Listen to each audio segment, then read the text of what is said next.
I'm sure it won't come as any surprise to anyone that I, a leftist, really adore the movie Parasite.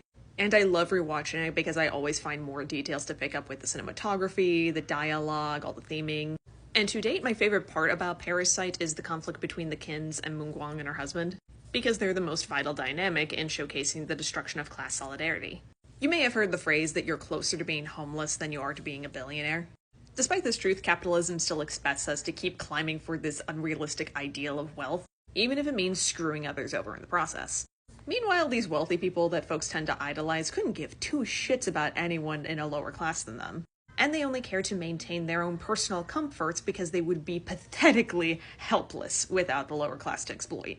How long was Moon Gwang working between two completely different households and still can't keep away loan sharks, and her husband still has to hide in a basement? Would the Parks even give her the time of day to expose the Kims, and wouldn't that be a massive risk to her husband who is hiding in a basement that they have no idea exists?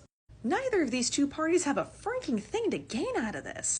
But that's sometimes how the fuck you got mine mentality works in real life. And in the case of Parasite, once the Kims realize that, hey, maybe they could actually help each other out, it's too late. The powder keg is already lit and ready to explode. Despite what capitalism would want you to think, those of us in the lower classes are all actually playing a losing game. And our time can be far useful figuring out how to support each other instead of relying on the upper class to see us as human eventually.